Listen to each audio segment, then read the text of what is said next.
Bueno, ya nos están respondiendo nada más rápido, rápido, rápido. Aquí en el Twitter está llegando la respuesta inmediata de nuestros. Es que yo estaba pensando en alguien de la época de Kurt Weill. Es que hay dos cantantes que Estaba es pensando en Lina Horne, por sí, ejemplo. Pero en está este caso es Ute Lemper. ¿Sí? Ute Lemper, y también acá nos está escribiendo nuestro buen querido Pablo Espinosa de La Jornada sobre Lote, que es también de la Loteleña. época. Ujú, exactamente. Bueno, ahí Loteleña. están los datos. Bueno, pues ahí están.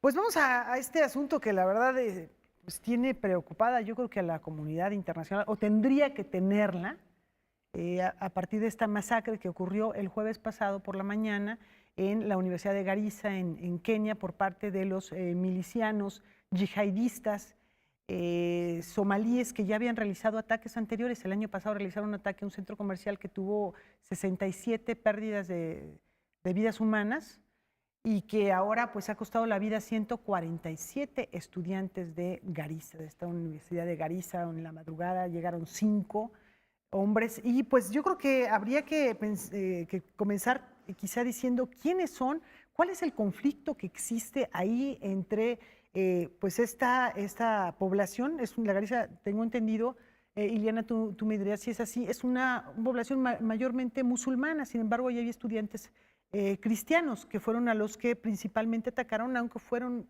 pues un poco al azar al principio, después fueron seleccionándolos. Es el grupo llamado Al-Shabaab.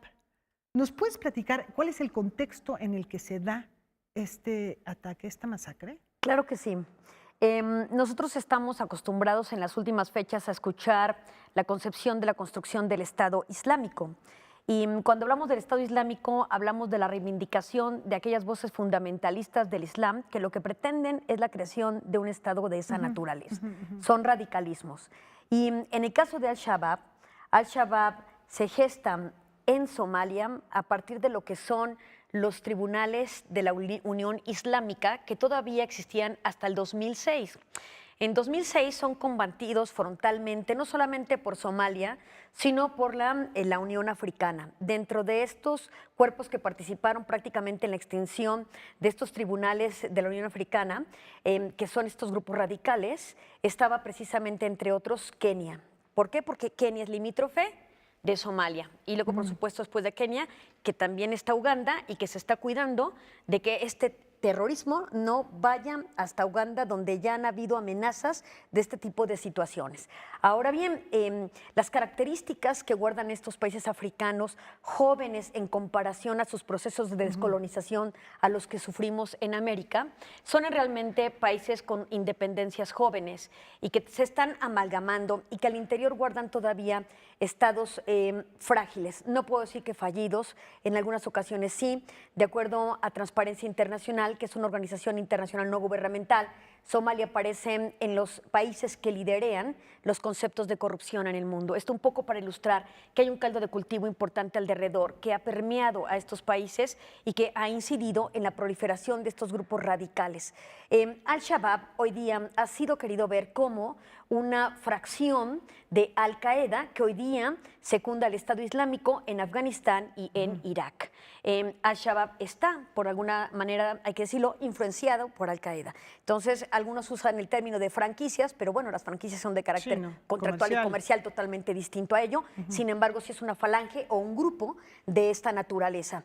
Lo interesante aquí es que ayer la prensa internacional desvelaba que uno de los 5 integrantes de estos asesinatos es el hijo de un funcionario, de un servidor público de origen keniano. El presidente Uhuru Kenyatta ha aseverado que se hará una investigación profunda al respecto. Se ha puesto precio a la cabeza de uno de los que cometieron este crimen tan lacerante hacia toda la humanidad, porque finalmente debemos sentirnos indignados de este tipo de masacres y circunstancias, aunque no sean Charlie Hebdo en París.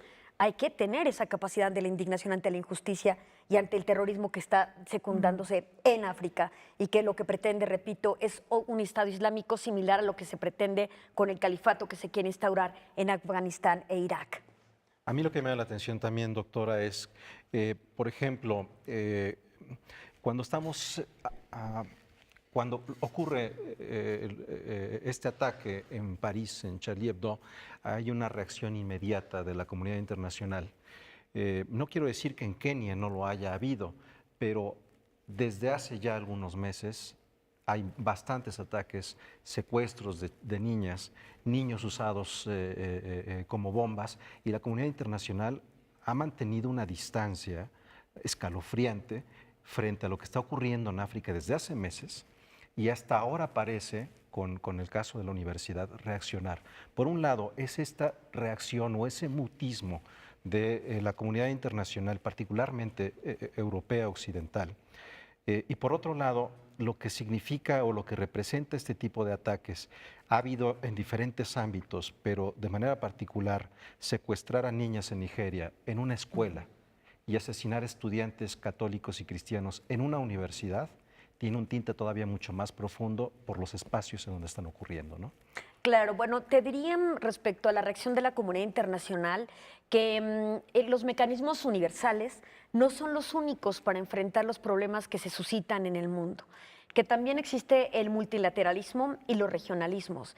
Y en este caso sí ha habido una reacción positiva por parte de la comunidad internacional, si consideramos a la Unión Africana, que ha entrado frontalmente a este problema del terrorismo. Tan es así que Al-Shabaab, que significa en árabe los jóvenes, ha atacado a Kenia, porque Kenia, precisamente desde el año 2013, ha entrado a combatir a Al-Shabaab. Entonces, esto, y lo han dicho quienes han reivindicado este acto terrorista, han dicho que ha sido por la participación de Kenia en contra de ellos. Entonces, sí ha habido una reacción de la comunidad internacional, sino en la proporción que en otros tipos de conflictos los hemos observado, porque en un principio también impera el concepto de la soberanía. Es el Estado el que tiene la obligación de proteger a su ciudadanía. La primera pregunta que haríamos es, este atentado tomó a este grupo terrorista 16 horas en su desarrollo. ¿Dónde estaba el Estado keniano para preservar la vida de todos aquellos estudiantes? ¿Qué pasaron en esas 16 horas? El argumento de que es una población alejada, pegada a Somalia, no es suficiente para justificar por qué tardó tanto en llegar la acción del Estado en defensa de esas personas. Por una parte, entonces, tenemos la concepción de la soberanía del Estado para salvaguardar el interés de sus ciudadanos y su seguridad, por supuesto. Entonces, la comunidad internacional no es tan fácil que acceda a los problemas que ocurren al mundo, primero, si no ha sido por una invitación de ese Estado a contribuir al interior de si no, vendría una violación a su propia soberanía. Entonces, no es tan fácil de que se participe. Pensemos simplemente en Ruanda. Pero sí se reúnen los líderes de Europa después de Charlie Hebdo. Pero fue simbólico. No hubieron acciones posteriores a eso. Sí, y coincido plenamente contigo, es lamentable que no se haya hecho una cadena de líderes de estos mandatarios en este tipo de asesinatos, como el que hubieron el año pasado en una escuela de niños en Pakistán, 150 niños muertos, y también ahí parece que la comunidad internacional hizo alarde de la cooperación, pero nadie se presentó al territorio. Entonces, ciertamente es lamentable y deleznable que estos líderes no tengan la talla moral para presentarse en este tipo de escenarios, en lo cual coincido plenamente contigo. Pero de ahí a que la comunidad internacional tome acciones, no las puede tomar en tanto ese Estado no sea quien solicite ese apoyo por una parte. Si fuera la confrontación de dos estados, podría haberse una participación por parte de Naciones Unidas. Pero entonces los mecanismos en el ámbito internacional operan de una manera muy distinta a la que operan en el ámbito interno. Entonces no es tan fácil que la comunidad internacional participe de esa manera. Sí lamento, como tú bien dices, el que no hayan asistido ni se haya hecho mucho más eco a este tipo de tragedias que están ocurriendo en otro hemisferio del planeta. Ileana, y bueno, dices los mecanismos multilaterales, pero los mecanismos, digamos, bilaterales, Somalia y Kenia, el presidente de Somalia ha dicho, bueno, yo estoy interesado en participar en que no ocurran estas masacres. Somalia tiene una constitución que está funcionando desde el 2012. Es un país, tú hablabas de los países o las naciones fallidas, que ha sido considerada realmente, en el caso de Somalia, como un estado fallido. No es el caso de Kenia. Kenia, incluso su capital Nairobi, pues es una de las capitales importantes comercialmente de África, esta parte que se llama el Cuerno de África, que está hasta el extremo derecho, al extremo este del continente. ¿Cuál es esa relación que existe entre estos dos países africanos, pero con condiciones muy distintas?